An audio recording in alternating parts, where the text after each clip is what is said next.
Okay, so the term Cold War was first used by an American diplomat Bernard Burch. Okay, Burch. तो ये जो word है cold war, इसको पहले किसने यूज़ किया था?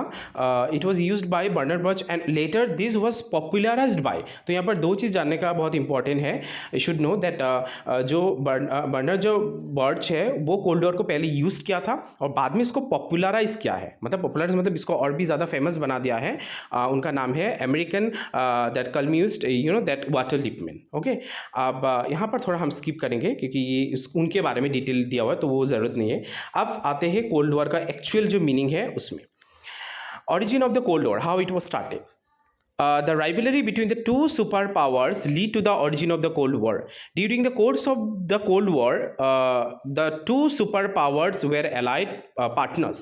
But the wartime, honeymoon was over with the end of the World War.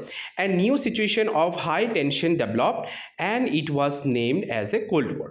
तो कोल्ड वॉर जो ये स्टार्ट हुआ था कब? ये 1945 में स्टार्ट हुआ था और ये स्टार्ट हुआ था दो सुपर पावर के बीच में, जिनके बीच में जो राइवलरी था, उसको ही कोल्ड वॉर बोला जाता है। और ये एक्चुअली जो सुपर पावर है इट वर एलाइड। तो एलाइड का मतलब क्या है कि ये जैसे ऐसे नहीं कि कोल्ड वॉर जो है यूएस एंड यूएसएसआर के बीच में ही सिर्फ हुआ था। मतलब यूएसए जो है उसका भी खुद अपना ग्रुप था, मतलब जिसमें और भी बहुत सारा कंट्री शामिल था जो जो एक सुपर पावर बोला जाता है। और सेकेंड सुपर पावर जो है यूएसएसआर, तो वो भी सिर्फ यूएसएसआर ही सिर्फ अकेले नहीं था, उनका भी कुछ एलाइड कंट्री था। मतलब एक ग्रुप बनाया था उन लोगों ने। तो दोनों ये ग्रुप के बीच में जो राइवलरी था उनको ही कोल्ड वॉर बोला जाता है। ओके, और उस समय में एक न्यू सिचुएशन भी डेवलप्ड हुआ, हाईली डेवलप्ड हुआ, और जिनको ही क्या नाम दिया गया? कोल्ड वॉर नाम दिया गया। It is nothing which means, अगर एकदम सिंपल डेफिनेशन अगर हम देखें कोल्ड वॉर का मीनिंग क्या है? Cold war it is opposite of hot war and where you know that arms weapons didn't used in this war. जहाँ पर आर्म्स वेपन का यूज़ नहीं होता था, मतलब नहीं किया जाता है, उनको ही हम कोल्ड वॉर बोलते हैं। तो it was rather than a ideological war. Okay, a war of competition between the two super power. Ideological war मतलब दोनों ही अपना अलग अलग आइडियोलॉजी था। जैसे यूएसए का आइडियोलॉजी है दैट कैपिटलिस्ट आइडियोलॉजी, और यूएसएसआर का जो आइडियोलॉजी है वो है सोशलिस्ट या फिर कम्युनिस्ट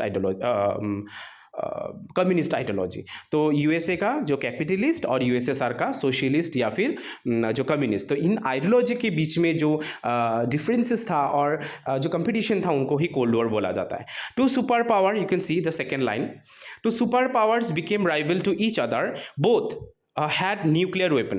तो दोनों सुपर पावर के ये दे बिकेम राइवल, वो राइवल बन गया, मतलब एक दूसरे का दुश्मन बन गया। And both had nuclear weapon, दोनों का ही न्यूक्लियर वेपन था। ऐसा नहीं कि यूएस का ही सिर्फ न्यूक्लियर वेपन्स था, मतलब न्यूक्लियर वेपन मतलब अस्त्र शस्त्र था हेवी मात्रा में। तो ये यूएसए का भी था एंड प्लस यूएसएसआर का भी था। And capability to destroy each other, दोनों का इतना ज़्यादा न्यूक्लियर वेपन था कि दोनों ही कैपेबल थे एक दूसरे को डिस्ट्रॉय करने में सक्षम था। But neither side wanted to risk nuclear war. But देखो यहाँ पर कोल्ड वॉर में समझने वाला एक बात है कि कोल्ड वॉर जो वो कोल्ड ही था, मतलब it not became that actually hot war नहीं बना। मतलब ऐसा था कि अगर यूएसए के पास भी पूरा जितना भी न्यूक्लियर वेपन था तो वो चाहता था तो यूएसएसआर को उड़ा दे सकता था, बट नहीं हुआ क्योंकि उनको ऐसा था कि ये इसको फिर से थर्ड वर्ल्ड वॉर ना हो जाए। मतलब उनका दिमाग में ये भी था, तो वो रिस्क नहीं लेना चाहता था। मतलब क्योंकि अगर हम जैसे यूएसएसआर को अगर अटैक करेगा तो डेफिनेटली यूएसएसआर भी यूएसए को अटैक करेगा।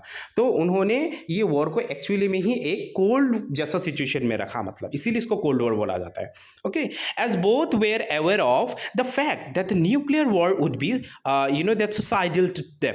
मतलब इतना न्यूक्लियर वॉर जो वो क्या हो जाए, बहुत ही खतरनाक तरीके से मारमांतिक हो जाएगा। मतलब क्योंकि अगर बॉम्ब थ्रो करेगा तो कोई ना कोई तो मर जाएगा ना। तो अगर दोनों ही मर जाएगा तो एक्चुअली वॉर किस बात का, मतलब यहाँ पर जीतेगा कौन, राइट? इस तरीके का सिचुएशन हो सकता है। तो इसीलिए उन्होंने वॉर को एक कंपटीशन वाला वॉर हिसाब से ही रखा, कोल्ड वॉर। तो कोल्ड वॉर का देर आर सेवरल फैक्टर और causes that actually lead to the cold war. So इसमें ज़्यादा हम एक्सप्लेन नहीं करेंगे, सिर्फ मैं पॉइंट को मैं बोल रहा हूँ और सिर्फ वन लाइन एक्सप्लेन कर दे रहा हूँ। Number one, the first cause of the cold war were mainly number one ideological conflict. जैसा अभी थोड़ा देर पहले मैंने बोला था कि cold war was rather than it was not a actual hot war but it was rather than a ideological war. तो यहाँ पर किस तरीके का आइडियोलॉजी के बारे में बोला गया? The ideological conflict between the capitalism and communism was an important cause of the Cold War. The formation of world first communist government in USSR after the Russian Revolution 1917 was never liked by the capitalist world. तो in meaning the ideological conflict जो था दोनों के बीच में, तो capitalism किसका ideology है? USA का, और communism was an ideology of USSR. तो ये पहला उनका बीच में जो डिफरेंस था, तो यही पहला कॉज है कोल्ड वॉर का। And formation of the world first communist government, तो वर्ल्ड का जो पहला सबसे पहले कम्युनिस्ट गवर्नमेंट कहाँ बना था? यूएसएसआर में, आफ्टर द रशियन रिवोल्यूशन। तो ये रशियन रिवोल्यूशन फिर यूएसएसआर में जो कम्युनिस्ट गवर्नमेंट फॉर्म हुआ वो तुम लोग को सेकंड चैप्टर में मिल जाएगा, मतलब न्यू तुम लोग का जो एंड ऑफ बाइपोलरिटी उसमें तुम लोग को मिलेगा, उसके बारे में इन डिटेल। बस सिर्फ यहाँ पर तुम लोग को ये जानना है कि वर्ल्ड का सबसे पहला कम्युनिस्ट गवर्नमेंट कहाँ बना था? यूएसएसआर में, आफ्टर द रशियन रिवोल्यूशन। और ये जो कम्युनिस्ट गवर्नमेंट है they didn't like capitalist world, मतलब कैपिटलिस्ट जो कैपिटलिज्म को वो एकदम बिल्कुल उस आइडियोलॉजी को पसंद नहीं करता था। तो ultimately you can see how there is a difference between capitalism and communism. You know the war was an expression of like and dislike. तो ये किस तरीके का हॉस्टिलिटी एंड डिसलाइक, तो ये एक ऐसा वॉर है कि हॉस्टिलिटी टाइप का है, मतलब कि उनको वो एक दैट खराब सिचुएशन भी ना हो, बट क्या है कि डिसलाइक, मतलब हम लाइक नहीं करते। मतलब चलो अगर हम किसी को लाइक तो नहीं कर रहे, बट इसका मतलब थोड़ी ना हम इसी को मार देंगे। मतलब हमारा हमेशा क्या होता है दिमाग में कि हाँ चलो हम उसको, मतलब वो हमारा जो अगेंस्ट ओपोनेंट है उनको हम मारेंगे नहीं, बट क्या है ना, हम कंपटीशन दिखाएंगे कि हाँ मेरे पास भी ये है और मैं भी पूरा वर्ल्ड को क्या कर, मतलब वर्ल्ड में क्या है मुझे भी क्या करना है, पूरी तरीके से वर्ल्ड को डोमिनेट करना है। तो इस तरीके का लाइक एंड डिसलाइक वाला सिचुएशन